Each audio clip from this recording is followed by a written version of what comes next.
ನಮಸ್ಕಾರ 30 ನಿಮಿಷ 30 ಸುದ್ದಿಗೆ ಸ್ವಾಗತ. ನಾನು ಪೃಥ್ವಿರಾಜ್ ಹಾರನಹಳ್ಳಿ, ನನ್ನ ಜೊತೆ ಇದ್ದಾರೆ ನಾನು ಚೈತ್ರ ರಾಜ್. 30 ನಿಮಿಷ 30 ಸುದ್ದಿಯಲ್ಲಿ ಬೆಳಗ್ಗೆಯಿಂದ ಆಗಿರುವಂತಹ ಬೆಳವಣಿಗೆಗಳು, ಮಧ್ಯಾಹ್ನ ನಂತರ ಆಗಬಹುದಾದಂತಹ ಪ್ರಮುಖ ಬೆಳವಣಿಗೆಗಳ ಸುದ್ದಿಗಳನ್ನು ಒಂದೊಂದಾಗಿ ನಿಮ್ಮ ಮುಂದೆ ಇಡ್ತಾ ಹೋಗ್ತೀನಿ, ನೋಡ್ತಾ ಹೋಗೋಣ. ಪ್ರಧಾನಿ ಮೋದಿ ಮುಂದೆ ಸಿಎಂ ಬೊಮ್ಮಾಯಿ ನಾಯಿ ಮರಿ ರೀತಿ ಆಡ್ತಾರೆ ಅಂತ ಹೇಳಿದ್ದಂತ ಸಿದ್ದರಾಮಯ್ಯ ಹೇಳಿಕೆ ಇದೀಗ ಭಾರಿ ವಿವಾದಕ್ಕೆ ಕಾರಣವಾಗಿದೆ. ಮಾಜಿ ಸಿಎಂ ಸಿದ್ದರಾಮಯ್ಯ ಹೇಳಿಕೆ ವಿರುದ್ಧ ಬಿಜೆಪಿ ನಾಯಕರು ಆಕ್ರೋಶವನ್ನು ಹೊರಹಾಕ್ತಿದ್ದಾರೆ. ಸಿದ್ದರಾಮಯ್ಯ, ಸಿಎಂ ಬೊಮ್ಮಾಯಿ ಸೇರಿದಂತೆ ಬಿಜೆಪಿ ನಾಯಕರು ಕಿಡಿಕಾರಿದ್ದಾರೆ. ನಾಯಿ ನಿಯತ್ತಿನ ಪ್ರಾಣಿ, ಜನರಿಗೆ ನಾನು ನಿಯತ್ತಾಗಿ ಕೆಲಸ ಮಾಡ್ತಾ ಇದ್ದೀನಿ, ನಿಯತ್ತಿನ ಗುಣವನ್ನ ಜನರ ಪರವಾಗಿ ಉಳಿಸ್ಕೊಂಡಿದ್ದೇನೆ ಅಂತ ಸಿಎಂ ಬೊಮ್ಮಾಯಿ ತಿರುಗೇಟನ್ನು ಕೊಟ್ಟಿದ್ದಾರೆ. ಇನ್ನು ಸಿದ್ದರಾಮಯ್ಯ ವಿರುದ್ಧ ಸಚಿವ ಶ್ರೀರಾಮುಲು ಕೂಡ ಕಿಡಿಕಾರಿದ್ದಾರೆ. ಸೋನಿಯಾ ಗಾಂಧಿ ಮುಂದೆ ಸಿದ್ದರಾಮಯ್ಯ ಇಲಿ ಬೆಕ್ಕು ಜಿರಳೆ ಹಾಗೆ ಇರ್ತಾರೆ ಅಂತ ನಾವು ಹೇಳಲ್ಲ ಅಂತ ಕಾಲೆಳೆದ್ರು. ಬಹಳ ದೊಡ್ಡ ವೀರ ಶೂರ ಹೇಳ್ಕೊತಾನೆ ಅಂತ ಸಭ್ಯ, ಅತ್ಯಂತ ಸಭ್ಯ ಪ್ರಧಾನಮಂತ್ರಿ ಮನಮೋಹನ್ ಸಿಂಗ್ ಇದ್ರಗಡೆ ಹೆದರ್ಕೊಂಡಿರು ಹೋಗಲೇ ಇಲ್ಲ. ಒಂದು ನಯಾ ಪೈಸೆನೂ ಕೂಡ ತರಕ್ಕಾಗಲಿಲ್ಲ, ಏನು ಕೊಡುಗೆ ಕೊಟ್ಟಿಲ್ಲ. ಮೋದಿಯವರು ಬಂದ ಮೇಲೆ ವಿಶೇಷವಾಗಿರುವಂಥ 10 ಹಲವಾರು ಕೊಡುಗೆಗಳನ್ನು ಕೊಟ್ಟಿದ್ದಾರೆ. ನಾನು ದೊಡ್ಡ ಲಿಸ್ಟೇ ಕೊಡಬೇಕು. ರಾಜಕೀಯ ಪ್ರೇರಿತ ಹೇಳಿಕೆ ಕೊಡುವಂಥದ್ದು ಸಿದ್ದರಾಮಯ್ಯ ಅವರು ಇತ್ತೀಚೆಗೆ ರೂಢಿ ಮಾಡಿಕೊಂಡಿದ್ದಾರೆ. ಅದಕ್ಕೆ ತಳ ಇಲ್ಲ, ಬುಡ ಇಲ್ಲ ಅಂತ ಹೇಳಿಕೆಯನ್ನು ಕೊಡ್ತಾರೆ. ಅದಕ್ಕೆ ಜನನೇ ತಕ್ಕ ಉತ್ತರವನ್ನು ಕೊಡ್ತಾರೆ. ವ್ಯಕ್ತಿತ್ವ ತೋರಿಸ್ತದೆ ಅಷ್ಟೇ. ನಾನು ಅದಕ್ಕೆ ಪ್ರತಿಯಾಗಿ ಏನು ಹೇಳೋದಿಲ್ಲ. ಆದರೆ ಒಂದು ಅರ್ಥ ಮಾಡ್ಕೊಳ್ಳಿ, ನಾಯಿ ನಿಯತ್ತಿನ ಪ್ರಾಣಿ. ಜನರಿಗೆ ನಿಯತ್ತಾಗಿ ನಾನು ಕೆಲಸ ಮಾಡ್ತಿರುವಂಥ ನಾನು ವ್ಯಕ್ತಿ. ನನಗೆ ನಾಯಿ ಅಂದ್ರೂ ಕೂಡ ಅದರ ಒಳಗಡೆ ಇರುವಂಥ ಒಳ್ಳೆಯ ಗುಣ ಏನಿದೆ, ನಿಯತ್ತು, ಆ ನಿಯತ್ತನ್ನು ಜನರ ಪರವಾಗಿ ನಾನು ಉಳಿಸ್ಕೊಂಡು ಹೋಗಿದ್ದೇನೆ, ಮುಂದೆ ಕೂಡ ಉಳಿಸ್ಕೊಂಡು ಹೋಗ್ತೇನೆ. ಅವರಂಗೆ ಸಮಾಜ ಒಡೆಯುವಂಥದ್ದು, ಸುಳ್ಳು ಹೇಳುವಂಥದ್ದು, ಎಲ್ಲ ಸೌಭಾಗ್ಯ ಕೊಡ್ತೀವಿ ಅಂತ ದೌರ್ಭಾಗ್ಯ ಕೊಟ್ಟಿರುವಂಥದ್ದು, ಈ ಥರದ ಕೆಲಸವನ್ನು ಎಂದು ಮಾಡಿದ್ದೆ. ವಿಧಾನಸಭೆಗಿಂತ ದೊಡ್ಡ ವೇದಿಕೆ ಯಾವುದಿದೆ ರೀ? ಅದು 15 ದಿವಸ ಇತ್ತು. ಕಳೆದ ಬಾರಿ 15 ದಿವಸ ಇತ್ತು. ಅದರಿಂದ 15 ದಿವಸ ಇತ್ತು. ವೇದಿಕೆ ಇದ್ದಾಗ ಚರ್ಚೆ ಮಾಡೋದು. ನೀವು ವಿರೋಧ ಪಕ್ಷದ ನಾಯಕರಾಗಿ ಒಬ್ಬ ಮುಖ್ಯಮಂತ್ರಿಗಳನ್ನ ಈ ರೀತಿ ಲಘುವಾಗಿ ಮಾತಾಡೋಂಥದ್ದು ನಿಮ್ಮ ಸಂಸ್ಕಾರ ಅಲ್ಲ ಅನ್ನೋಂಥದ್ದು ನಾನು ಹೇಳ್ತೀನಿ. ಯಾಕಂದರೆ ಇವತ್ತು ಒಬ್ಬ ಮುಖ್ಯಮಂತ್ರಿಗಳನ್ನು ಒಬ್ಬ ನಾಯಿ ಮರಿತರ ತಾವು ಹೋಲಿಸ್ತೀರಿ ಅಂದರೆ ಇದು ನಿಮ್ಮ ಸಂಸ್ಕಾರನ? ನಾನು ಹೇಳ್ಬೋದಲ್ಲ, ನೀವು ಸೋನಿಯಾ ಗಾಂಧಿ ಮನೆಯಲ್ಲಿ ಏನನ್ನು ಇಲಿನ ಬೆಕ್ಕ, ಇಲ್ಲಿ ಜಿಲ್ಲೆನ ನಾನು ಮಾತಾಡೋಕೆ ಹೋಗಲ್ಲ ಅದ್ರ ಬಗ್ಗೆ. ಆ ರೀತಿ ನಾನು ಮಾತಾಡೋಕ್ಕೆ ಸಂಪ್ರದಾಯ ನಮ್ದಲ್ಲ, ನಮ್ಮ ಸಂಸ್ಕಾರ ನಮ್ದಲ್ಲ. ಆದರೆ ಇವತ್ತು ನೀನು ಏನು ಮಾತಾಡಿದೆಯೋ, ನೀನು ಎಲ್ಲೋ ಒಂದು ಕಡೆ ಇವತ್ತು ನಿನ್ನ ಸಂಸ್ಕಾರವನ್ನು ಎತ್ತಿಡುವಂಥ ಕೆಲಸ ಆಗುತ್ತೆ, ನಿನ್ನ ಸಂಸ್ಕಾರವನ್ನು ನೋಡಿದಂಥ ಕೆಲಸ ಆಗುತ್ತೆ. ಅದಕ್ಕೋಸ್ಕರವಾಗಿ ಮುಖ್ಯಮಂತ್ರಿಗಳು ನಿನ್ನೆ ಮಾತಾಡಿದಂಥ ಮಾತಿ ಸಿದ್ದರಾಮಯ್ಯರಿಗೆ ತೀವ್ರವಾಗಿ ನಾನು ವಿರೋಧವನ್ನು ವ್ಯಕ್ತಪಡಿಸ್ತೀನಿ. ಭಾರತೀಯ ಜನತಾ ಪಾರ್ಟಿನ ತೀವ್ರವಾಗಿ ಅಗರಿಸ್ತೀನಿ. ಸಿದ್ದರಾಮಯ್ಯನವರು ಇದನ್ನು ಕ್ಷಮೆಯಾಚನೆ ಕೇಳಬೇಕೆಂದ್ರೆ ನಾನು ಬಹಿರಂಗವಾಗಿ ಒತ್ತಾಯವನ್ನು ಮಾಡ್ತೀನಿ. ಇನ್ನೊಂದು ಕಡೆ ಸಿದ್ದರಾಮಯ್ಯನವರ ಹೇಳಿಕೆಗೆ ಕೆಪಿಸಿಸಿ ಅಧ್ಯಕ್ಷ ಡಿಕೆ ಶಿವಕುಮಾರ್ ಪ್ರತಿಕ್ರಿಯೆಯನ್ನು ಕೊಟ್ಟಿದ್ದಾರೆ. ಸಿದ್ದರಾಮಯ್ಯ ಮುಖ್ಯಮಂತ್ರಿಯನ್ನ ನಾಯಿ ಮರಿಗೆ ಹೋಲಿಸಿ ಮಾತನಾಡಿರುವಂಥದ್ದು ನನಗೆ ಗೊತ್ತಿಲ್ಲ, ಆದರೆ ನಮ್ಮ ಮನೆಯಲ್ಲೂ ಕೂಡ ನಾಯಿ ಇದೆ, ನಾಯಿ ಬಗ್ಗೆ ನನಗೆ ಗೌರವ ಇದೆ. ಕಳ್ಳರನ್ನ ಹಿಡಿಯೋಕೆ ರಕ್ಷಣೆಗೆ ನಾಯಿ ಬೇಕು, ಕಷ್ಟ ಸುಖಕ್ಕೆ ನಾಯಿ ಬೇಕು. ನಾಯಿ ಬಹಳ ಪ್ರಿಯವಾದಂಥ ಪ್ರಾಣಿ ಅಂತ ಹೇಳಿದ್ರು. ನನಗೆ ಗೊತ್ತಿಲ್ಲ, ಅದು ನನಗೇನಾದ್ರು ಗೊತ್ತಿದ್ರೆ ನಾನು ಮಾತಾಡ್ಬೋದು. ಬಟ್ ನನಗೆ ನಾಯಿ ಬಗ್ಗೆ, ನನ್ನ ಮನೇಲೂ ನಾಯಿ ಇಟ್ಕೊಂಡಿದ್ದೀನಿ, ನಾಯಿ ಬಗ್ಗೆ ನನಗೆ ಭಾಳ ಗೌರವ ಇದೆ. It is faithful. ಕಷ್ಟಕ್ಕೆ, ಸುಖಕ್ಕೆ, ಕಳ್ಳರಿಗೆ, ರಕ್ಷಣೆಗೆ ಎಲ್ಲದಕ್ಕೂ ಕೂಡ ನಾಯಿ ನಾರಾಯಣ ಬೇಕಾಗ್ತದೆ. ಸಿದ್ದರಾಮಯ್ಯನವರು ಆ ಥರ ನಾಯಿಗೆ ಅಂತ ಹೋಲಿಕೆ ಮಾಡೋದಿಲ್ಲ ನನ್ನ ಪ್ರಕಾರ. ನನಗೆ ಗೊತ್ತಿಲ್ಲ. ನಾಯಿ ಅಂದರೆ ಭಾಳ ಪ್ರಿಯವಾದಂಥ ಪ್ರಾಣಿ ನನಗೆ. ನನಗೆ ಗೊತ್ತಿಲ್ಲ ಅದು. ಕೇಂದ್ರ ಸಾರಿಗೆ ಸಚಿವ ನಿತಿನ್ ಗಡ್ಕರಿ ಇಂದು ರಾಜ್ಯಕ್ಕೆ ಆಗಮಿಸುತ್ತಿದ್ದಾರೆ. ನಾಳೆ ಬೆಂಗಳೂರು ಮೈಸೂರು ಎಕ್ಸ್‌ಪ್ರೆಸ್ ವೇ ಕಾಮಗಾರಿಯನ್ನ ಪರಿಶೀಲನೆ ಮಾಡಲಿದ್ದಾರೆ. ಚುನಾವಣೆಗೂ ಮೊದಲು ಪ್ರಧಾನಿ ಮೋದಿ ಅವರಿಂದ ಎಕ್ಸ್‌ಪ್ರೆಸ್ ವೇ ಉದ್ಘಾಟನೆಗೆ ಸಿದ್ಧತೆ ನಡೆದಿದೆ. ಈ ಹಿನ್ನೆಲೆ ಕಾಮಗಾರಿ ಗುಣಮಟ್ಟವನ್ನ ಗಡ್ಕರಿ ಪರಿಶೀಲಿಸಲಿದ್ದಾರೆ. ಇನ್ನೊಂದು ಕಡೆ ನಾಳೆ ಬಿಜೆಪಿ ರಾಷ್ಟ್ರೀಯ ಅಧ್ಯಕ್ಷ ಜೆಪಿ ನಡ್ಡಾ ರಾಜ್ಯಕ್ಕೆ ಭೇಟಿ ಕೊಡ್ತಿದ್ದಾರೆ. ನಾಳೆ ತುಮಕೂರು ಮಧುಗಿರಿ ವಿಭಾಗದ ಶಕ್ತಿ ಕೇಂದ್ರದ ಪ್ರಮುಖರ ಜೊತೆ ಸಭೆ ನಡೆಸಲಿದ್ದಾರೆ. ನಂತರ ಸಂಜೆ ಸಿದ್ಧಗಂಗಾ ಮಠಕ್ಕೂ ಜೆಪಿ ನಡ್ಡಾ ಭೇಟಿ ನೀಡಲಿದ್ದಾರೆ. ಸಿದ್ಧಗಂಗಾ ಭೇಟಿ ಬಳಿಕ ಚಿತ್ರದುರ್ಗಕ್ಕೂ ಭೇಟಿ ನೀಡಲಿದ್ದಾರೆ. ಬಳಿಕ ನಾಳೆ ಚಿತ್ರದುರ್ಗದಲ್ಲಿ ನಡೆಯಲಿರುವ ಎಸ್ಸಿ ಎಸ್ಟಿ ಒಬಿಸಿ ಸಮಾವೇಶದಲ್ಲಿ ಪಾಲ್ಗೊಳ್ಳಲಿದ್ದಾರೆ. ನಾಳೆ ಮಧ್ಯಾಹ್ನ ಚಿತ್ರದುರ್ಗದ ಮಾದಾರ ಚೆನ್ನಯ್ಯರನ್ನ ಭೇಟಿಯಾಗಲಿದ್ದು, ನಾಳೆ ಸಂಜೆ ಸಿರಿಗೆರೆಯ ತರಳುಪಾಳು ಮಠಕ್ಕೂ ಭೇಟಿ ಕೊಡಲಿದ್ದಾರೆ. ಇನ್ನು ನಾಡಿದ್ದು ವಾಲ್ಮೀಕಿ ಪೀಠ, ಪಂಚಮಸಾಲಿ ಪೀಠಕ್ಕೂ ಜೆಪಿ ನಡ್ಡಾ ಹೋಗಲಿದ್ದಾರೆ. ನಾಡಿದ್ದು ಶಿರಾದಲ್ಲಿ ಬಿಜೆಪಿ ಬೃಹತ್ ಸಮಾವೇಶ ನಡೆಯಲಿದ್ದು 25,000 ಕಾರ್ಯಕರ್ತರನ್ನ ಉದ್ದೇಶಿಸಿ ನಡ್ಡಾ ಭಾಷಣ ಮಾಡಲಿದ್ದಾರೆ. ಅಸೆಂಬ್ಲಿ ಎಲೆಕ್ಷನ್ಗೆ ಕಾಂಗ್ರೆಸ್ ಭರ್ಜರಿಯಾಗಿ ತಯಾರಾಗ್ತಾ ಇದೆ. ಬಸ್ ಯಾತ್ರೆ ಸಕ್ಸಸ್ ಮಾಡಲಿಕ್ಕೆ ಕೆಪಿಸಿಸಿ ಅಧ್ಯಕ್ಷ ಡಿಕೆ ಶಿವಕುಮಾರ್ 2 ಪ್ರತ್ಯೇಕ ಸಮನ್ವಯ ಸಮಿತಿಯನ್ನ ರಚನೆ ಮಾಡಿದ್ದಾರೆ. ಉತ್ತರ ಹಾಗೂ ದಕ್ಷಿಣ ಕರ್ನಾಟಕಕ್ಕೆ 2 ಪ್ರತ್ಯೇಕ ಸಮನ್ವಯ ಸಮಿತಿ ರಚನೆ ಮಾಡಿದ್ದಾರೆ. ಉತ್ತರ ಕರ್ನಾಟಕ ಭಾಗಕ್ಕೆ ಮಾಜಿ ಸಚಿವ ಬಸವರಾಜ ರಾಯರೆಡ್ಡಿ ನೇತೃತ್ವದಲ್ಲಿ 22 ಸಮನ್ವಯ ಸದಸ್ಯರನ್ನು ನೇಮಿಸಿದ್ರೆ, ದಕ್ಷಿಣ ಕರ್ನಾಟಕಕ್ಕೆ ರಾಜ್ಯಸಭಾ ಸದಸ್ಯ ಜಿಸಿ ಚಂದ್ರಶೇಖರ್ ನೇತೃತ್ವದಲ್ಲಿ 29 ಸದಸ್ಯರನ್ನ ನೇಮಿಸಲಾಗಿದೆ. ಇನ್ನು ಇದೇ 11ರಿಂದ ಕಾಂಗ್ರೆಸ್ ನಾಯಕರ ಜಂಟಿ ಬಸ್ ಯಾತ್ರೆ ಬೆಳಗಾವಿಯಿಂದ ಆರಂಭವಾಗಲಿದೆ. ಕಾಂಗ್ರೆಸ್ ಯಾತ್ರೆಗೆ ಕೌಂಟರ್ ಕೊಡಲು ಬಿಜೆಪಿ ಸಜ್ಜಾಗಿದೆ. ಬಿಜೆಪಿಯಿಂದಲೂ ರಥಯಾತ್ರೆ ನಡೆಸಲು ಸಿದ್ಧತೆ ನಡೆದಿದೆ. ಈಗಾಗಲೇ ಕಾಂಗ್ರೆಸ್ ಪ್ರತಿ ಕ್ಷೇತ್ರದಲ್ಲೂ ಬಸ್ ಯಾತ್ರೆ ನಡೆಸ್ತಾ ಇದೆ. ಈಗ ಬಿಜೆಪಿ ತಮ್ಮ ಸರ್ಕಾರದ ಕೆಲ ಸಾಧನೆಗಳು, ಜಾರಿಗೊಳಿಸಿದ ಯೋಜನೆಯನ್ನ ಮುಂದಿಟ್ಟುಕೊಂಡು ರಥಯಾತ್ರೆ ನಡೆಸಲು ಪ್ಲಾನ್ ಮಾಡಿದೆ. ಸದ್ಯಕ್ಕೆ ಕಳಸಾ ಬಂಡೂರಿ ಯೋಜನೆಗೆ ಕೇಂದ್ರ ಸರ್ಕಾರ ಗ್ರೀನ್ ಸಿಗ್ನಲ್ ಕೊಟ್ಟಿದೆ. ಇದನ್ನೇ ಲಾಭ ಮಾಡಿಕೊಳ್ಳಲು ಮುಂದಾಗಿರೋ ಬಿಜೆಪಿ ಮಹದಾಯಿ ಹೆಸರಲ್ಲಿ ವಿಜಯ ಯಾತ್ರೆ ನಡೆಸುತ್ತಿದೆ. ಕಳಸಾ ಬಂಡೂರಿ ಯೋಜನೆಯ ಲಾಭ ಪಡೆಯುವ ಧಾರವಾಡ, ಬೆಳಗಾವಿ, ಬಾಗಲಕೋಟೆ ಜಿಲ್ಲೆಯ ಪ್ರತಿ ಕ್ಷೇತ್ರದಲ್ಲಿ ಯಾತ್ರೆ ನಡೆಸಲು ಮುಂದಾಗಿದೆ. ಈ 3 ಜಿಲ್ಲೆಗಳಲ್ಲಿ ಜಲಸಂಪನ್ಮೂಲ ಸಚಿವ ಗೋವಿಂದ ಕಾರಜೋಳ ಅವರ ನೇತೃತ್ವದಲ್ಲಿ ರಥಯಾತ್ರೆ ನಡೆಯಲಿದೆ. ನೀರಾವರಿ ಯೋಜನೆ ಜಾರಿಗೆ ತಂದಿದ್ದು ನಾವೇ ಅಂತ ಜನರಲ್ಲಿ ತಿಳಿಸಲು ಮುಂದಾಗಿದೆ. ಈ ರಥಯಾತ್ರೆಯ ಉದ್ಘಾಟನೆಗೆ ಕೇಂದ್ರದ ಹಲವು ನಾಯಕರು, ಸಿಎಂ ಬಸವರಾಜ ಬೊಮ್ಮಾಯಿ, ಮಾಜಿ ಸಿಎಂ ಬಿಎಸ್ವೈ ಸೇರಿದಂತೆ ಹಲವು ನಾಯಕರು ಭಾಗಿಯಾಗಲಿದ್ದಾರೆ. ಸದ್ಯದಲ್ಲೇ ಈ ರಥಯಾತ್ರೆಯ ದಿನಾಂಕ ಘೋಷಣೆ ಆಗಲಿದೆ. ಅಮೂಲ್ ಹಾಗೂ ಕೆಎಂಎಫ್ ವಿಲೀನದ ಬಗ್ಗೆ ಎಚ್ಡಿಕೆ ಅಮಿತ್ ಶಾ ವಿರುದ್ಧ ಟೀಕೆ ವ್ಯಕ್ತಪಡಿಸಿದ್ರು. ಇದಕ್ಕೆ ಬಿಜೆಪಿ ಟ್ವೀಟ್ ಮೂಲಕವೇ ಕುಮಾರಸ್ವಾಮಿಗೆ ಟಾಂಗ್ ಕೊಟ್ಟಿದೆ. ತಂದಿಟ್ಟು ತಮಾಷೆ ನೋಡುವ ಕಲೆ ನಮ್ಮ ಎಚ್ಡಿ ಕುಮಾರಸ್ವಾಮಿ ಅವರಿಗೆ ಸಿದ್ಧಿಸಿದೆ. ನಂದಿನಿ ಬ್ರ್ಯಾಂಡ್ ವಿಷಯ ಮುಂದಿಟ್ಕೊಂಡು ಕರ್ನಾಟಕ ಮತ್ತು ಗುಜರಾತ್ ಮಧ್ಯೆ ವೈಮನಸ್ಯ ಮೂಡಿಸುವಂತ ವಿಫಲ ಯತ್ನ ಮಾಡಿದ್ದಾರೆ. ನಂದಿನಿಯನ್ನ ಅಮೂಲ್ ಜೊತೆ ವಿಲೀನ ಮಾಡಲಾಗ್ತಾ ಇದೆ ಎಂಬ ಸುಳ್ಳು ಸುದ್ದಿ ಕೊಟ್ಟಿದ್ಯಾರು ಅಂತ ಪ್ರಶ್ನೆ ಮಾಡಿದ್ದಾರೆ. ಹಳೆ ಮೈಸೂರು ಭಾಗಕ್ಕೆ ನೀವು ಮಾಡಿದಂತ ಅನ್ಯಾಯದ ಬಗ್ಗೆ ಹೇಳಿದ ಕೂಡಲೇ ಇಷ್ಟೊಂದು ಹೆದರಿ ಬಿಟ್ರೆ ಹೇಗೆ? ಆ ಭಾಗದಲ್ಲಿ ಜನ ಏನ್ ಹೇಳ್ತಿದ್ದಾರೋ ಅದನ್ನೇ ನಾವು ಹೇಳ್ತಾ ಇದ್ದೀವಿ ಅಷ್ಟೇ. ಜೊತೆಗೆ ರಾಜ್ಯದ ಅಷ್ಟೂ ಕ್ಷೇತ್ರಗಳಲ್ಲಿ ಬಿಜೆಪಿಯಿಂದ ಸ್ಪರ್ಧಿಸುವುದು ಕನ್ನಡಿಗರೇ ಎಂಬುದು ತಮಗೆ ತಿಳಿದಿರಲಿ ಅಂತ ಎಚ್ಡಿಕೆಗೆ ಟಾಂಗ್ ಕೊಟ್ಟಿದೆ. ಜನರಲ್ಲಿ ತಮ್ಮ ತಪ್ಪು ಕಲ್ಪನೆಯನ್ನ ಸೃಷ್ಟಿಸಲಿಕ್ಕೆ ಸೂತ್ರಗಳನ್ನ ಹೆಣಿತಾ ಇದ್ದಾರೆ. ಕುಟುಂಬ ರಾಜಕಾರಣ ಅಂತ್ಯವಾಗುವುದೆಂಬ ಭಯನ, ನಿಮ್ಮ ರಾಜಕೀಯದ ಆಸೆಗಾಗಿ ಕೆಲ ಕಾಲ ತಂದೆಯನ್ನೇ ದೂರವಿಟ್ಟು ಅವಕಾಶವಾದಿಯಲ್ಲವೇ ನೀವು ಅಂತ ಟಾಂಗ್ ಕೊಟ್ಟಿದೆ. ಮಹದಾಯಿ ಯೋಜನೆಗಾಗಿ ಗೋವಾದಲ್ಲಿ ಸಹಿ ಸಂಗ್ರಹ ಅಭಿಯಾನ ಶುರುವಾಗಿದೆ. ಗೋವಾದ ಆಡಳಿತಾರೂಢ ಬಿಜೆಪಿ ಸರ್ಕಾರವು ಯೋಜನೆಯ ವಿರುದ್ಧ ಗೋವಾ ರಾಜ್ಯಾದ್ಯಂತ ಸಹಿ ಸಂಗ್ರಹ ಅಭಿಯಾನ ಮಾಡ್ತಾ ಇದೆ. ಈ ಅಭಿಯಾನದ ಮುಖ್ಯ ಉದ್ದೇಶ ಗೋವಾದ ಹಿತಾಸಕ್ತಿಯನ್ನ ಕಾಪಾಡುವುದು ಅಂತ ಗೋವಾ ಬಿಜೆಪಿ ನಾಯಕರು ಹೇಳಿದ್ದಾರೆ.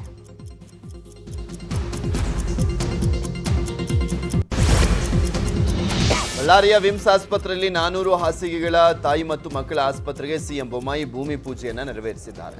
ಜಿಂದಾಲ್ ಸಹಯೋಗದೊಂದಿಗೆ 109 ಕೋಟಿ ವೆಚ್ಚದಲ್ಲಿ ಕಾಮಗಾರಿ ನಡೀತಾ ಇದ್ದು ಇಂದು ಸಿಎಂ ಶಂಕುಸ್ಥಾಪನೆಯನ್ನ ಮಾಡಿದ್ದಾರೆ. ಇನ್ನು 33 ಕೋಟಿ ವೆಚ್ಚದ ನೂತನ ಜಿಲ್ಲಾಡಳಿತ ಭವನವನ್ನ ಸಿಎಂ ಉದ್ಘಾಟನೆಯನ್ನ ಮಾಡಿದ್ರು. ಇದೇ ವೇಳೆ ಮಾತನಾಡಿದಂತ ಸಿಎಂ ಬೊಮ್ಮಾಯಿ 400 ಬೆಡ್ಗಳ ತಾಯಿ ಮಕ್ಕಳ ಆಸ್ಪತ್ರೆ ಆಗ್ತಾ ಇರುವಂತದ್ದು ರಾಜ್ಯದಲ್ಲಿ ಇದೇ ಮೊದಲು ಅಂತ ಹೇಳಿದ್ರು. ಈ ಆಸ್ಪತ್ರೆಗೆ ಬೇಕಾಗಿರುವಂತಹ ಉಪಕರಣಗಳಿಗೆ ಸರ್ಕಾರ ಅನುದಾನವನ್ನ ನೀಡಿದೆ. ಕಲ್ಯಾಣ ಕರ್ನಾಟಕದಲ್ಲಿ ಅಪೌಷ್ಟಿಕತೆ ನಿವಾರಣೆಗೆ ವಿಶೇಷ ಅನುದಾನ ಕೂಡ ನೀಡ್ತೇವೆ ಅಂತ ಹೇಳಿದ್ರು.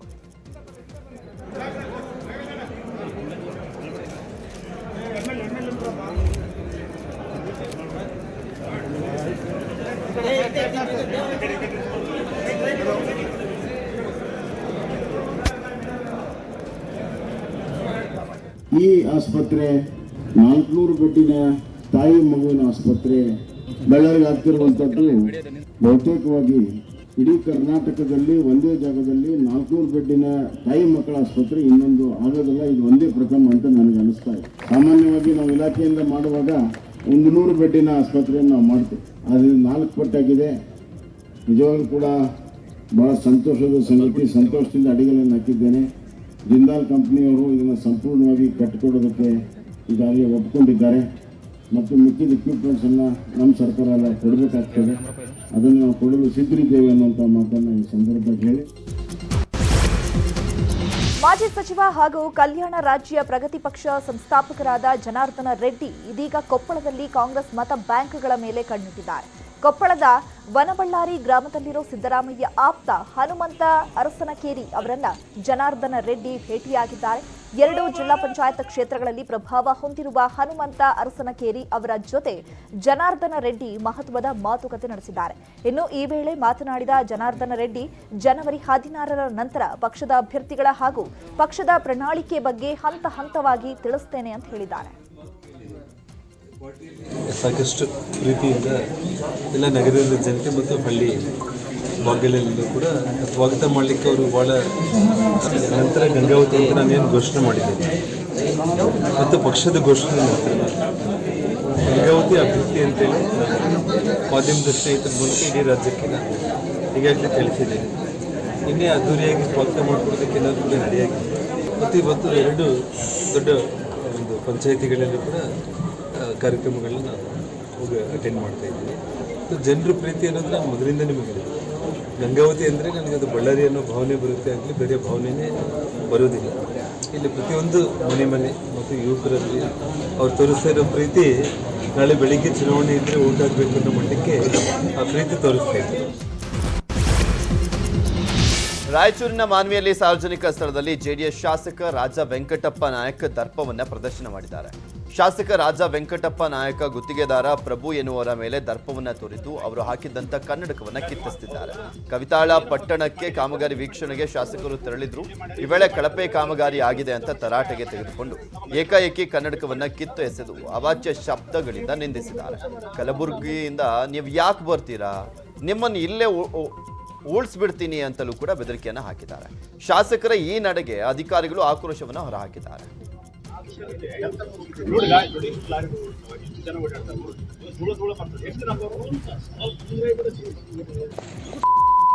ಇಲ್ಲಿ ಯಾಕೆ ಬರ್ತೀರಿ? ಇಲ್ಲಿ ನಮ್ಮ ತಾಲೂಕಿನವ್ರು ಇಲ್ಲ, ಯಾರು ಬೇಕಾದಷ್ಟು ಮಂದಿ ಅದ್ರ ಇಷ್ಟೊತ್ತು ಮುಗಿಸ್ಕೊಟ್ಬಿಡ್ತೀರಿ. ನಮ್ಗೆ ಜನರಿಗೆ ಎಷ್ಟು ಅನುಕೂಲ ಆಯ್ತು, ಮುಗಿಸ್ಬಿಡ್ತೀನಿ. ನೀವೇನಪ್ಪ ವಿಸಿಟ್ ಮಾಡಿರಿ? ಎಷ್ಟು ವಿಸಿಟ್ ಮಾಡಿ ಇಲ್ಲಿ ಮಾಡ್ಯಾರ, ಇಷ್ಟೇ ಮಾಡ್ಯಾರ ಅಂತ ಹೇಳಿ ಮೆಜರ್ಮೆಂಟ್ ಎಷ್ಟೇ ಮಾಡ್ಯಾರ? ತಮ್ಮ ಮನೆ ಎಷ್ಟು ಮಾಡ್ಯಾರ? 300 ಮೀಟರ್ ಅಷ್ಟೇ ಮಾಡ್ಯಾರ. 1100 ಮೀಟರ್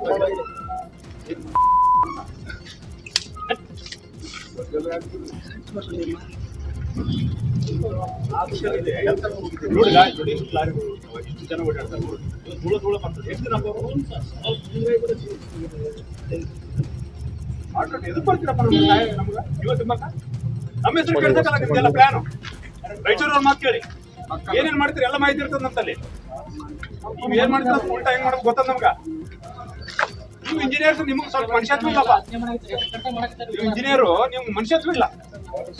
ಏನು ಏನು ಏನ್ ನೋಟಿಸ್ ಮಾಡಿರಿ? ಏನು ಎಷ್ಟು ಮಾಡ್ಯಾರ? ತೆಗೀರಿ.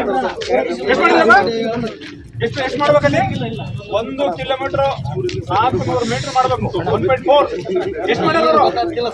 ಬರೀ 300 ಮಾಡ್ಯಾರ. ಮತ್ತೆ ನೀವೇನ್ ಮಾಡ್ತೀರಿ? ಎದಕ್ಕಪ್ಪ ಚೇಂಜ್ ಮಾಡಿ? ಯಾರು ನಮ್ಮವ್ರು ಮಾಡ್ತಾರೆ? ಯಾರು ಕಾಂಟ್ರಾಕ್ಟ್ ನಮ್ಮವ್ರು ಇದಾರೆ ಇಲ್ಲಿ?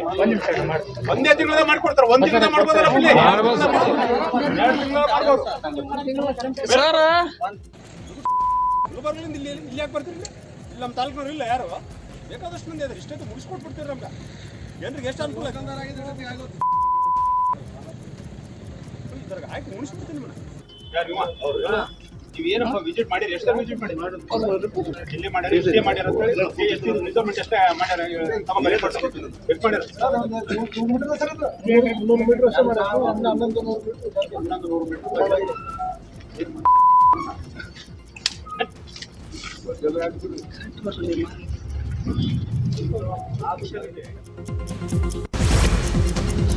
ಬೆಂಗಳೂರಿನ ರಾಜಾನುಕುಂಟೆ ಬಳಿಯ ಪ್ರೆಸಿಡೆನ್ಸಿ ಕಾಲೇಜು ವಿದ್ಯಾರ್ಥಿನಿ ಕೊಲೆ ಕೇಸ್ಗೆ ಟ್ವಿಸ್ಟ್ ಸಿಕ್ಕಿದೆ. ಆರೋಪಿ ಪವನ್ ವಿದ್ಯಾರ್ಥಿನಿಯನ್ನು ಕೊಲೆ ಮಾಡಲೇಬೇಕು ಅಂತ ಪಕ್ಕಾ ಪ್ಲಾನ್ ಮಾಡಿಕೊಂಡೇ ಕಾಲೇಜ್ ಒಳಗೆ ಬಂದಿದ್ದ ಅನ್ನೋದು ಗೊತ್ತಾಗಿದೆ.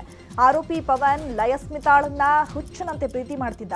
ಆತನ ಇನ್ಸ್ಟಾಗ್ರಾಮ್, ಫೇಸ್ಬುಕ್ನಲ್ಲೂ ಲಯಸ್ಮಿತಾಳ ಫೋಟೋವನ್ನ ವಾಲ್ ಪೇಪರ್ ಮಾಡ್ಕೊಂಡಿದ್ದ. ಅಷ್ಟೇ ಅಲ್ಲದೆ ಲಯಸ್ಮಿತಾ ಹೆಸರನ್ನ ಪವನ್ ತನ್ನ ಎದೆಯ ಮೇಲೆ ಹಚ್ಚಿ ಹಾಕಿಸ್ಕೊಂಡಿದ್ದ. ಇನ್ನು ಪವನ್ ಉಳಿದುಕೊಂಡಿದ್ದ ಹಾಸ್ಟೆಲ್ ಸಹಪಾಠಿಗಳನ್ನು ಪೊಲೀಸರು ವಿಚಾರಣೆಗೆ ಒಳಪಡಿಸಿದ್ದಾರೆ. ಪವನ್ ಆರೋಗ್ಯ ಕೂಡ ಸುಧಾರಿಸ್ತಾ ಇದೆ ಅಂತ ಎಸ್ಪಿ ಮಾಹಿತಿಯನ್ನು ಕೊಟ್ಟಿದ್ದಾರೆ. ಕೇಸಿನ ಆರೋಪಿಯಾದ ಪವನ್ ಕಲ್ಯಾಣ್ ಅಂತೇಳಿ ಅವನು ಈಗಾಗಲೇ ಅಲ್ಲಿ ರಕ್ಷಾ ಆಸ್ಪತ್ರೆ ರಾಜನಕುಂಟೆಯಲ್ಲಿ ಪ್ರಾಥಮಿಕ ಚಿಕಿತ್ಸೆಯನ್ನು ಪಡೆದು ಅಲ್ಲಿಂದ ಬೌರಿಂಗ್ ಆಸ್ಪತ್ರೆ ಬೆಂಗಳೂರು ಸಿಟಿಯಲ್ಲಿ ಅಡ್ಮಿಟ್ ಮಾಡಲಾಗಿದೆ. ಅವನ ಕಂಡೀಷನ್ ಈಗ ಸ್ವಲ್ಪ ಮಟ್ಟಿಗೆ ಸುಧಾರಿಸಿದೆ, ಟ್ರೀಟ್ಮೆಂಟ್ಗೆ ರೆಸ್ಪಾಂಡ್ ಮಾಡ್ತಾ ಇದ್ದಾರೆ ಅಂತೇಳಿ ಡಾಕ್ಟರ್ಸ್ ಹೇಳಿದರು. So as of now his condition is improving. ತನಿಖೆ ಇನ್ನೂ ಮಾತಾಡೋ ಸ್ಥಿತಿಯಲ್ಲಿ ಇಲ್ಲ, ಹೀಗಾಗಿ ಇನ್ನೂ ಹೆಚ್ಚಿನ ತನಿಖೆಯನ್ನು ಅವನಿಂದ ಹೇಳಿಕೆ ಪಡೆಯೋದು ಬಾಕಿ ಇದೆ. ಅದರ ಜೊತೆಗೆ ಅವರಿಬ್ಬರು ಬೇರೆ ಬೇರೆ ಕಾಲೇಜಿನಲ್ಲಿ ಓದ್ತಾ ಇರೋದರಿಂದ ಅವರ ಸಹಪಾಠಿಗಳಿಗೆ ಸಹಿತ ಇದರ ಬಗ್ಗೆ ಹೆಚ್ಚಿನ ಮಾಹಿತಿ ಇಲ್ಲ. ಹೀಗಾಗಿ ನಾವು ಬೇರೆ ಬೇರೆ ವಿಧಾನಗಳಿಂದ ಯಾವ ಕಾರಣಕ್ಕೆ ಒಂದು ಕೃತ್ಯ ನಡೆದಿದೆ ಅನ್ನೋದ್ರ ಬಗ್ಗೆ ನಾವು ಇನ್ನೂ ಪರಿಶೀಲನೆ. ಚಿತ್ರದುರ್ಗದ ಮುರುಘಾಸ್ವಾಮಿ ವಿರುದ್ಧದ ಪೋಕ್ಸೋ ಕೇಸ್ಗೆ ಸ್ಫೋಟಕ ಟ್ವಿಸ್ಟ್ ಸಿಕ್ಕಿದೆ. ಶಿವಮೂರ್ತಿ ಸ್ವಾಮಿ ವಿರುದ್ಧ ಲೈಂಗಿಕ ಅಪರಾಧದ ಆರೋಪ ಹೊರಿಸಿದಂತ ಇಬ್ಬರು ಅಪ್ರಾಪ್ತಿಯರ ವೈದ್ಯಕೀಯ ಪರೀಕ್ಷೆ ವರದಿ ಬಂದಿದೆ. ಇದರಲ್ಲಿ ಅಪ್ರಾಪ್ತ ಬಾಲಕಿಯರ ಮೇಲೆ ಅತ್ಯಾಚಾರವಾಗಿಲ್ಲ ಅಂತ ವರದಿಯಲ್ಲಿ ಉಲ್ಲೇಖವಾಗಿದೆ ಅಂತ ಹೇಳಲಾಗ್ತಾ ಇದೆ. ಕೋರ್ಟ್ಗೆ ಸಲ್ಲಿಕೆಯಾಗಿರುವಂತಹ ದಾಖಲೆಗಳಲ್ಲಿ ಈ ಅಂಶವಿದೆ. 2022ರ ಆಗಸ್ಟ್ನಲ್ಲಿ ಚಿತ್ರದುರ್ಗ ಮುಖ್ಯ ವೈದ್ಯಾಧಿಕಾರಿ ಇಬ್ಬರು ಅಪ್ರಾಪ್ತಿಯರ ಲೈಂಗಿಕ ಪರೀಕ್ಷೆಯನ್ನು ನಡೆಸಿದ್ರು.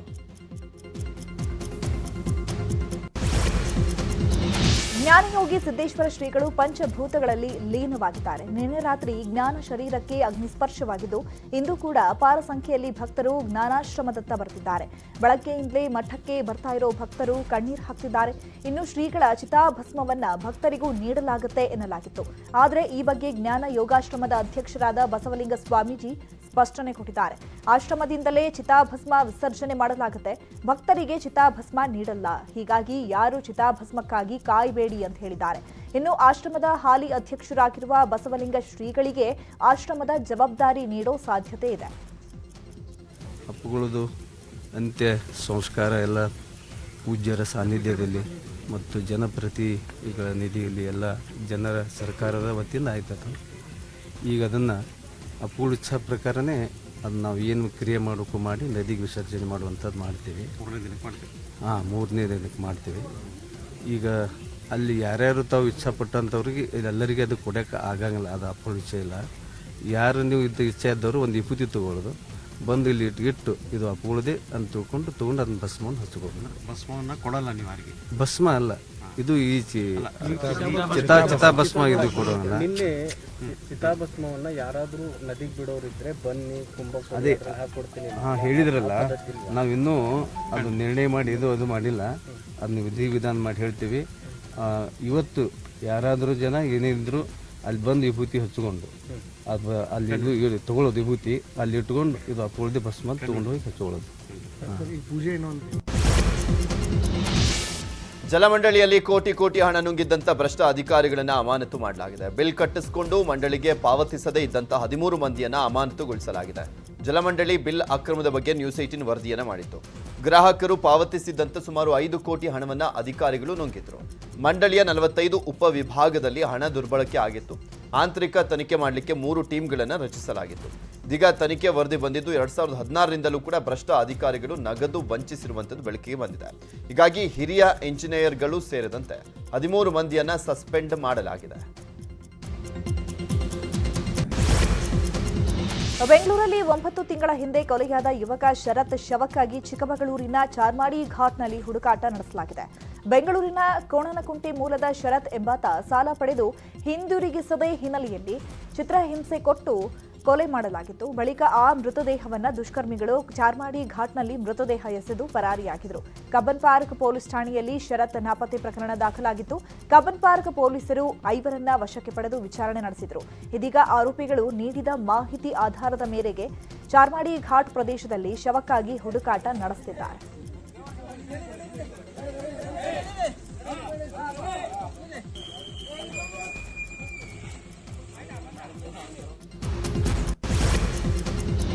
ಜನವರಿ 8ರಿಂದ ಪ್ರಸಿದ್ಧ ಕೊಪ್ಪಳ ಗವಿಮಠ ಜಾತ್ರೆ ಆರಂಭವಾಗಿದೆ. ಈ ಹಿನ್ನೆಲೆಯಲ್ಲಿ ಅಂಗಾಂಗ ದಾನದ ಮಹತ್ವ ಪ್ರೇರಣೆ ನೀಡುವಂತಹ ಕುರಿತು ಬೃಹತ್ ಜಾಗೃತಿ ಜಾಥಾ ನಡೀತಾ ಇದೆ. ಕೊಪ್ಪಳ ನಗರದಲ್ಲಿರುವಂತಹ ತಾಲೂಕು ಕ್ರೀಡಾಂಗಣದಿಂದ ಗವಿಮಠದವರೆಗೆ ನಡೆಯುವಂತಹ ಜಾಥಾಗೆ ಚಾಲನೆ ನೀಡಲಾಗ್ತಾ ಇದೆ. ಜಾಥಾದಲ್ಲಿ ಶಾಲಾ ಕಾಲೇಜು ವಿದ್ಯಾರ್ಥಿಗಳು ಸೇರಿದಂತೆ ಸಾವಿರಾರು ಜನರು ಭಾಗಿಯಾಗಿದ್ದಾರೆ. ಜನವರಿ 8ರಿಂದ ಗವಿಮಠದ ಜಾತ್ರೆ ಆರಂಭವಾಗಲಿದೆ. ಇದರ ಹಿನ್ನೆಲೆಯಲ್ಲಿ ಪ್ರತಿ ವರ್ಷವೂ ಕೂಡ ಒಂದೊಂದು ರೀತಿ ಗವಿಮಠ ಜಾಗೃತಿ ಜಾಥಾ ಹಮ್ಮಿಕೊಳ್ಳಲಾಗ್ತಾ ಇದೆ. ಶ್ರೀ ಗವಿಸಿದ್ದೇಶ್ವರ ಜಾತ್ರಾ ಮಹೋತ್ಸವದ ಅಂಗವಾಗಿ ಹಮ್ಮಿಕೊಂಡಿರ್ತಕ್ಕಂಥ ಒಬ್ಬ ಮಹಿಳೆ ಸೀತಾಬಾಯಿ ಅಂತಕ್ಕಂಥ ಮಹಿಳೆ ತನ್ನ ಪತಿಯ ಒಂದು ಸೇವೆಯನ್ನ ನಾವು ಇಲ್ಲಿ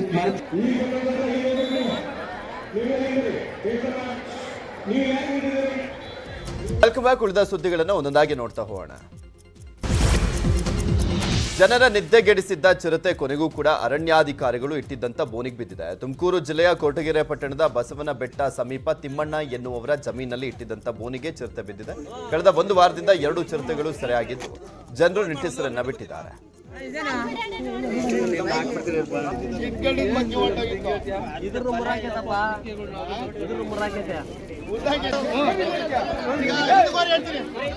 ಮತ್ತು ಒಂದ್ ಕಡೆ ನೆಲಮಂಗಲದಲ್ಲಿ ದಿನದಿಂದ ದಿನಕ್ಕೆ ಹೆಚ್ಚಾಗ್ತಾ ಇದೆ ಚಿರತೆ ಹಾವಳಿ. ನೆಲಮಂಗಲದ ಭೂಸಂದ್ರದಲ್ಲಿ ಚಿರತೆಯೊಂದು ನಾಯಿಯನ್ನ ಹೊತ್ತೊಯ್ದಂತ ಘಟನೆ ನಡೆದಿದೆ.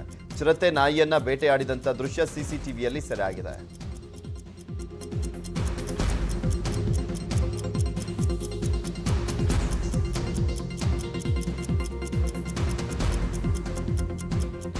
ಮೈಸೂರಿನಲ್ಲೂ ಕೂಡ ಚಿರತೆ ಕಾಟ ಹೆಚ್ಚಿದೆ. ಮೈಸೂರಿನ ಕೇಂದ್ರ ಆಹಾರ ಸಂಶೋಧನಾಲಯದ ಆವರಣಕ್ಕೆ ಚಿರತೆ ಎಂಟ್ರಿ ಕೊಟ್ಟಿದೆ.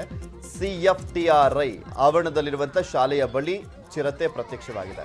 ಚಿರತೆಯನ್ನ ನೋಡ್ತಾ ಇದ್ದಂತೆ ಎಚ್ಚೆತ್ತಂತ ಶಿಕ್ಷಕರು ಶಾಲೆಗೆ ರಜೆಯನ್ನ ಘೋಷಣೆ ಮಾಡಿದ್ದಾರೆ. ಎಲ್ಲಾ ಮಕ್ಕಳನ್ನ ವಾಪಸ್ ಮನೆಗೆ ಕಳುಹಿಸಲಾಗಿದೆ.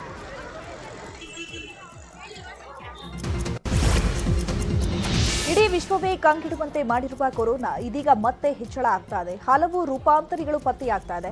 ಇದೀಗ ಅಮೆರಿಕಾವನ್ನೇ ನಡುಗಿಸಿದ್ದ ಹೊಸ ತಳಿ XBB.1.5 ವೈರಸ್ ಕರ್ನಾಟಕದಲ್ಲೂ ಕಾಣಿಸಿಕೊಂಡು ಆತಂಕ ಮೂಡಿಸ್ತಾ ಇದೆ. ರಾಜಸ್ಥಾನದಲ್ಲಿ 1 ಕೇಸ್, ಗುಜರಾತ್ನಲ್ಲಿ 3 ಕೇಸ್ ಕಾಣಿಸಿಕೊಂಡಿದೆ. ಇನ್ನು ಸೋಂಕು ಹೆಚ್ಚುತ್ತಿದ್ರೂ ಹೈರಿಸ್ಕ್ ದೇಶಗಳಿಂದ ಬಂದವರಿಗೆ ಕ್ವಾರಂಟೈನ್ ಆದೇಶ ವಾಪಸ್ ಪಡೆಯಲಾಗಿದೆ. ಹಾಸನದ ಕೊರಿಯರ್ ಅಂಗಡಿಯಲ್ಲಿ ಮಿಕ್ಸಿ ಸ್ಫೋಟ ಪ್ರಕರಣದ ಸಂಬಂಧ ಪ್ರಮುಖ ಆರೋಪಿ ಅನೂಪ್ ಕುಮಾರ್ ಅನ್ನ ಪೊಲೀಸರು ಬಂಧಿಸಿದ್ದಾರೆ. ಆರೋಪಿಯ ಪ್ರೀತಿಯನ್ನ ನಿರಾಕರಿಸಿದ್ದಕ್ಕೆ ವಸಂತಾಳನ್ನ ಕೊಲ್ಲಿಕ್ಕೆ ಸ್ಕೆಚ್ ಅನ್ನ ಹಾಕಿದ್ದೆ ಅಂತ ತಪ್ಪನ್ನು ಒಪ್ಪಿಕೊಂಡಿದ್ದಾನೆ. ಆರೋಪಿ ಅನೂಪ್ ಕುಮಾರ್ ಮಿಕ್ಸಿಯಲ್ಲಿ ಡಿಟೋನೇಟರ್ ಇಟ್ಟು ಬ್ಲಾಸ್ಟ್ ಅನ್ನ ಮಾಡುವಂಥದ್ದು ಹೇಗೆ ಅಂತ ಇಂಟರ್ನೆಟ್ ಮೂಲಕ ಕಲ್ತಿದ್ದ. ಜಾರ್ ಮಿಕ್ಸ್ ಇದೆ, 3 ಜಾರ್ ಮಿಕ್ಸ್ ಇದ್ರು ನಮ್ಮ ಘಟನಾ ಸ್ಥಳದಲ್ಲಿ 2 ಜಾರ್ ಸಿಕ್ಕಿರುವಂಥದ್ದು. ಒಂದು ಜಾರ್ ಎಕ್ಸ್ಪ್ಲೋಡ್ ಆಗಿದೆಯೋ ಅಥವಾ ಬೇರೆ ಬೇರೆ ಏನಾದ್ರು ಪಾರ್ಟ್ಸ್ ಇದೆಯೋ ಅಂತಲೂ ನಮ್ಮ ಬಾಂಬ್ ಟೀಮ್ ಬಂದು ಸರ್ಚ್ ಮಾಡಿದಾಗ ಬೇರೆ ಇನ್ನೊಂದು ಮಿಕ್ಸಿದು ಜಾರ್ ಸಿಗಲೇ ಇಲ್ಲ. ಆದರೆ ಈ ವ್ಯಕ್ತಿದು ಮನೆಯಲ್ಲಿ ಹೋಗಿ ಸರ್ಚ್ ಮಾಡಿದಾಗ 3ನೇ ಜಾರ್ ಏನಿತ್ತು ಅದನ್ನು ಆ ವ್ಯಕ್ತಿದು ಮನೆಯಿಂದ ಸಿಕ್ಕಿದೆ. ಸೊ ಎಲ್ಲ ರೀತಿಯಲ್ಲೂ ಈ ಘಟನೆಯಲ್ಲಿ, ಈ ಕೃತ್ಯದಲ್ಲಿ ಭಾಗವಹಿಸಿದ ಈ ಒಬ್ಬ ವ್ಯಕ್ತಿನೇ ಅಂತಲೂ, ಇದು ಪೂರ್ತಿ ಪ್ಲಾನ್ ಮಾಡಿರೋದು, ಎಕ್ಸಿಕ್ಯೂಟ್ ಮಾಡೋದು ಈ ಪೂರ್ತಿ ಇದೇ ವ್ಯಕ್ತಿ ಅಂತ. ಚಿಕ್ಕಮಗಳೂರಿನಲ್ಲಿ ರಾತ್ರಿ ಮದ್ಯ ಸೇವಿಸಿದ ವ್ಯಕ್ತಿ ಬೆಳಗ್ಗೆ ಸಾವನ್ನಪ್ಪಿದ್ದಾನೆ ಅನ್ನೋ ಆರೋಪ ಕೇಳಿಬಂದಿದೆ. ಕಳೆದ ರಾತ್ರಿ ಮದ್ಯ ಸೇವಿಸಿದ್ದ ಮಂಜುನಾಥ್ ಇಂದು ಬೆಳಗ್ಗೆ ಸಾವನ್ನಪ್ಪಿದ್ದಾನೆ. ತರೀಕೆರೆ ತಾಲೂಕಿನ ಕರಕುಚ್ಚಿ ಕಾಲೋನಿಯಲ್ಲಿ ಘಟನೆ ನಡೆದಿದೆ. ಈ ಬಾರಿನಲ್ಲಿ ಕುಡಿದಿದ್ರಿಂದಲೇ ಮಂಜುನಾಥ್ ಸಾವು ಅಂತ ಸಂಬಂಧಿಕರು ಆರೋಪಿಸುತ್ತಿದ್ದಾರೆ. ಬೆಂಗಳೂರಿನ JP ನಗರದಲ್ಲಿ ಸುಗಮ ಸಂಚಾರಕ್ಕೆ ಅಂತ ರಸ್ತೆ ವಿಭಜಕ ಸಂಪೂರ್ಣ ಕ್ಲೋಸ್ ಮಾಡಲಾಗಿದೆ. ಸಂಪಿಗೆ ಮರ ಸರ್ಕಲ್, ವಿಜಯ ಸರ್ಕಲ್ ರಸ್ತೆ ಬ್ಲಾಕ್ ಮಾಡಲಾಗಿತ್ತು. ಜಯನಗರ ಸಂಚಾರಿ ಪೊಲೀಸರ ಕ್ರಮಕ್ಕೆ ವಿರೋಧಿಸಿ JP ನಗರದ 15ನೇ ಕ್ರಾಸ್ನ ಸಂಪಿಗೆ ಮರ ವೃತ್ತದಲ್ಲಿ ನಾಗರಿಕರು ಪ್ರತಿಭಟನೆಯನ್ನ ಮಾಡಿ ತಮ್ಮ ಆಕ್ರೋಶವನ್ನು ಹೊರಹಾಕಿದ್ದಾರೆ. ಅಗ್ರಹಾರ ಕ್ಷೇಮಾಭಿವೃದ್ಧಿ ಸಂಘ, ಚಾಲುಕ್ಯ ಗೆಳೆಯರ ಬಳಗ, ಚಾಣಕ್ಯ ಗೆಳೆಯರ ಬಳಗದ ವತಿಯಿಂದ ಈ ಪ್ರತಿಭಟನೆ ನಡೆದು ಆಕ್ರೋಶವನ್ನು ವ್ಯಕ್ತಪಡಿಸಿ ಪೊಲೀಸರ ವಿರುದ್ಧ ಧಿಕ್ಕಾರವನ್ನು ಕೂಗಲಾಗಿದೆ.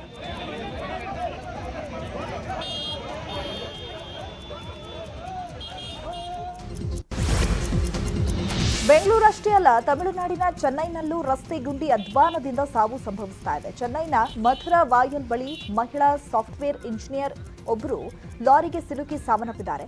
ಮಥುರಾ ವಾಯಲ್ ಬಳಿ ರಸ್ತೆ ಗುಂಡಿಗಳಿದ್ದು ಅದನ್ನ ತಪ್ಪಿಸಲು ಹೋಗಿ ಶೋಭನಾ ಅವರಿಗೆ ಲಾರಿಯೊಂದು ಗುದ್ದಿ ಈ ಅನಾಹುತ ಸಂಭವಿಸಿದೆ. ದೆಹಲಿಯಲ್ಲಿ ನಡೆದಂತ ಹಿಟ್ ಅಂಡ್ ರನ್ ಕೇಸ್ಗೆ ಮತ್ತೆ ಟ್ವಿಸ್ಟ್ ಸಿಕ್ಕಿದೆ. ಅಪಘಾತದ ಹಿಂದೆ ಹಲವು ಅನುಮಾನಗಳು ಹುಟ್ಕೊಂಡಿದೆ. ಮೃತ ಅಂಜಲಿ ಜೊತೆ ಅಪಘಾತದ ವೇಳೆ ಆಕೆಯ ಸ್ನೇಹಿತೆ ನಿಧಿ ಕೂಡ ಇದ್ರು.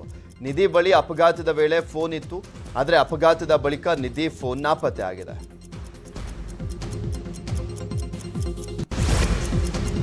ದೆಹಲಿಯಲ್ಲಿ ನಡೆದ ಭೀಕರ ರಸ್ತೆ ಅಪಘಾತ ಘಟನೆ ಮಾಸುವ ಮುನ್ನವೇ ಮತ್ತೊಂದು ಘಟನೆ ಬೆಳಕಿಗೆ ಬಂದಿದೆ. ಕೌಶಂಬಿ ಜಿಲ್ಲೆಯ ದೇವಖರಾಪುರನಲ್ಲಿ ಸೈಕಲ್ನಲ್ಲಿ ಹೋಗ್ತಿದ್ದಂತಹ ವಿದ್ಯಾರ್ಥಿನಿಗೆ ಕಾರು ಡಿಕ್ಕಿ ಹೊಡೆದಿದೆ. ಡಿಕ್ಕಿ ಹೊಡೆದ ಪರಿಣಾಮ ವಿದ್ಯಾರ್ಥಿ ಕಾರಿನಡಿ ಸಿಲುಕಿಕೊಂಡಿದ್ದಾಳೆ. ಕಾರು ನಿಲ್ಲಿಸದೆ ಚಾಲಕ 200 ಮೀಟರ್ವರೆಗೆ ವಿದ್ಯಾರ್ಥಿನಿಯನ್ನ ಎಳೆದೊಯ್ದಿದ್ದಾನೆ. ಬೆಂಗಳೂರಿನಲ್ಲಿ ಟ್ರಾಫಿಕ್ ಪೊಲೀಸ್ ಮಾನವೀಯತೆಯನ್ನ ಮೆರೆದಿದ್ದಾರೆ. ರಾಜಾಜಿನಗರದ ಟವರ್ನಲ್ಲಿ ಗಾಳಿಪಟದ ದಾರಕ್ಕೆ ಕಾಗಿಯೊಂದು ಸಿಕ್ಕಾಕೊಂಡಿತ್ತು. ಈ ವೇಳೆ ಅಲ್ಲಿಯೇ ಕೆಲಸಕ್ಕೆ ನಿಯೋಜನೆ ಆಗಿದ್ದಂತ ಟ್ರಾಫಿಕ್ ಹೆಡ್ ಕಾನ್ಸ್ಟೇಬಲ್ ಸುರೇಶ್ ಅವರು ಕಾಗಿಯ ಒದ್ದಾಟ ನೋಡಿದ್ದಾರೆ. ತಕ್ಷಣವೇ ಟವರ್ ಹತ್ತಿ ಕಾಗಿಯನ್ನ ರಕ್ಷಣೆ ಮಾಡಿದ್ದಾರೆ.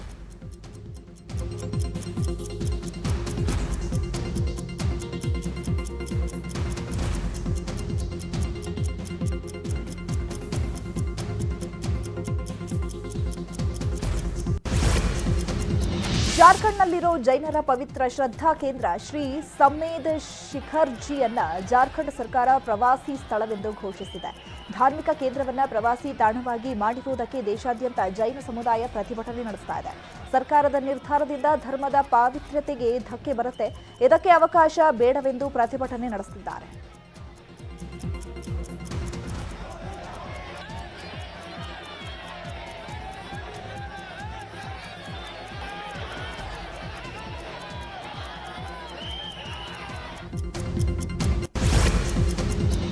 ಪ್ರಮುಖ 5 ಸುದ್ದಿಯನ್ನು ನೋಡೋಣ. ಆದರೆ ಅದಕ್ಕೂ ಮುಂಚೆ ಒಂದು ಸ್ಮಾಲ್ ಬ್ರೇಕ್.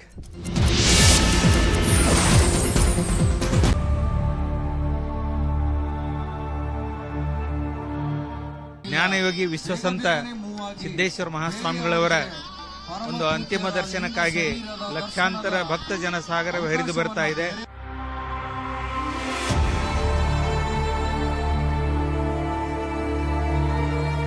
ಅವ್ರ ಜೊತೆಯಲ್ಲಿದ್ದವ್ರು ಯಾವಾಗಲೂ ಅವರ ಸೇವೆಯಲ್ಲಿ ಇರ್ತಕ್ಕಂಥವ್ರು, ಆದರೂ ನಮ್ಮ ಮೇಲೆ ಅಂತಃಕರಣ ಪ್ರೀತಿ. ಈಗ ಅವ್ರು ನಾವು ಕರ್ಕೊಂಡು ಹೆಂಗಾಗ್ಯವಪ್ಪ ಅಂದ್ರೆ ಕಾಮಧೇನನ್ನು ಬಿಟ್ಟು ಕರು ಹೋದಂತೆ ಆಗಿ.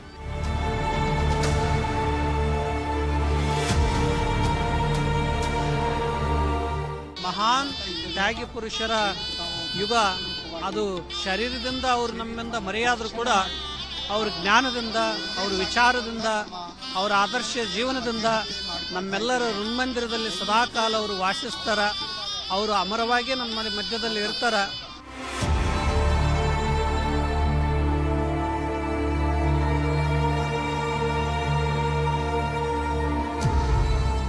ಅವ್ರೇನು ಬಿಟ್ಟು ಹೆಂಗಿರೋದು ಹೆಂಗೆ ಆಗಿಬಿಟ್ಟದ್ರಿ ಪಾಪ. ಇನ್ನೊಂದು ಸ್ವಲ್ಪ ಅವ್ರ ವಚನ ಕೇಳ್ತಿದ್ದೇವೆ, ಅವ್ರ ಮಾತು ಕೇಳ್ತಿದ್ದೇವ್ರಿ. ಅದೊಂದು ಬೇಜಾರಿ. ಅವ್ರ ಮಾತು ಇನ್ಯಾರು ಜಗತ್ನಾಗ ಅಂಥವ್ರು ಯಾರು ಸಿಗಲ್ರಿ.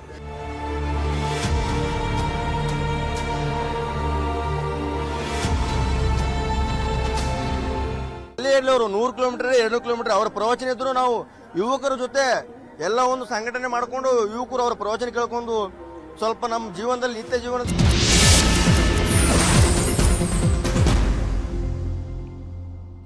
Welcome back. ಉಳಿದ ಸುದ್ದಿಗಳನ್ನ ಒಂದೊಂದೇ ನೋಡ್ತಾ ಹೋಗೋಣ. ಆಂಧ್ರಪ್ರದೇಶದಲ್ಲಿ ರಾಜಕೀಯ ಸಮಾವೇಶಗಳ ಪರಿಣಾಮ ಕಾಲ್ತುಳಿತದಿಂದ 11ಕ್ಕೂ ಹೆಚ್ಚು ಜನರು ಮೃತಪಟ್ಟಿದ್ದಾರೆ. ಈ ಹಿನ್ನೆಲೆ ಆಂಧ್ರ ಸರ್ಕಾರ ಬೃಹತ್ ಸಾರ್ವಜನಿಕ ಸಭೆ ಮತ್ತು ರ್ಯಾಲಿಗಳನ್ನು ನಿಷೇಧಿಸಿ ಆದೇಶ ಹೊರಡಿಸಿದೆ. ಲಡಾಖ್ನ ಅತಿ ಎತ್ತರದ ಹಿಮ ಪ್ರದೇಶ ಸಿಯಾಚಿನ್ನಲ್ಲಿ ಪ್ರಪ್ರಥಮ ಬಾರಿಗೆ ಮಹಿಳಾ ಸೇನಾಧಿಕಾರಿಯನ್ನ ನಿಯೋಜನೆ ಮಾಡಲಾಗಿದೆ. ಮೈ ಕೊರೆಯುವಂತ ಚಳಿ, ನಿರಂತರವಾಗಿ ಬೀಳುವಂತ ಹಿಮದ ನಡುವೆ ಮಹಿಳಾ ಸೇನಾಧಿಕಾರಿ ಕ್ಯಾಪ್ಟನ್ ಶಿವಾ ಚೌಹಾಣ್ ಕಾರ್ಯವನ್ನು ನಿರ್ವಹಿಸ್ತಾ ಇದ್ದಾರೆ. ಗಂಭೀರವಾಗಿ ಗಾಯಗೊಂಡು ಚಿಕಿತ್ಸೆ ಪಡಿತಾ ಇರೋ ಕ್ರಿಕೆಟಿಗ ರಿಷಬ್ ಪಂತ್ ಆರೋಗ್ಯ ಸ್ಥಿರವಾಗಿದೆ. ಹೀಗಾಗಿ ಹೆಚ್ಚಿನ ಚಿಕಿತ್ಸೆಗಾಗಿ ರಿಷಬ್ ಪಂತ್ರನ್ನ ಡೆಹ್ರಾಡೂನ್ನಿಂದ ಮುಂಬೈಗೆ ಶಿಫ್ಟ್ ಮಾಡಲಾಗಿದೆ. ಡೆಹ್ರಾಡೂನ್ ಆಸ್ಪತ್ರೆಯಿಂದ ಮುಂಬೈಗೆ ಹೆಚ್ಚಿನ ಚಿಕಿತ್ಸೆಗೆಂದು ಏರ್ ಲಿಫ್ಟ್ ಮಾಡಲಾಗ್ತಾ ಇದೆ. ಮಹಾರಾಷ್ಟ್ರದ ಡಿಸಿಎಂ ದೇವೇಂದ್ರ ಫಡ್ನವೀಸ್ ಅವರ ಪತ್ನಿ ಅಮೃತಾ ಫಡ್ನವೀಸ್ ನ್ಯೂ ಲುಕ್ನಲ್ಲಿ ಕಾಣಿಸಿಕೊಂಡಿದ್ದಾರೆ. ಬ್ಯಾಂಕರ್ ಆಗಿದ್ದಂತ ಅಮೃತಾ ಫಡ್ನವೀಸ್ ಈಗ ಸಿಂಗರ್ ಆಗಿದ್ದಾರೆ. ನ್ಯೂ ಲುಕ್ ನ್ಯೂ ಸಾಂಗ್ ಜನವರಿ 6ನೇ ತಾರೀಕಿಗೆ ರಿಲೀಸ್ ಆಗಲಿದೆ.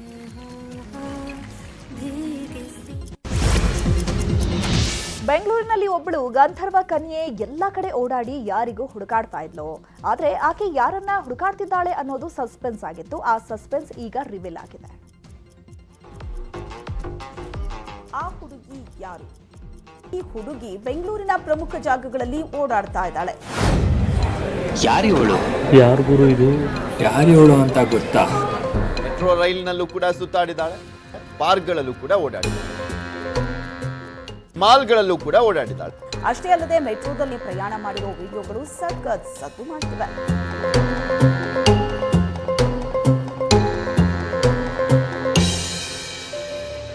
ಈಕೆ ಯಾರನ್ನೋ ಹುಡುಕಾಡಿದಂತಿದೆ.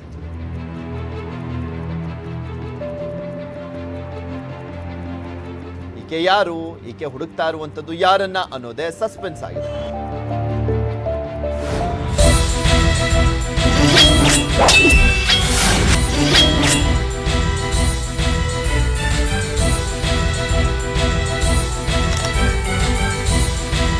ದೇವಲೋಕದಿಂದ ಬೆಂಗಳೂರಿನ ಗಲ್ಲಿ ಗಲ್ಲಿಗಳಲ್ಲಿ ಪ್ರದ್ಯುಮ್ನನ್ನ ಹುಡುಕಿ ಸೀದಾ ನಿಮ್ಮ ಮನೆಗೆ ಬರುತ್ತಿದ್ದಾಳೆ.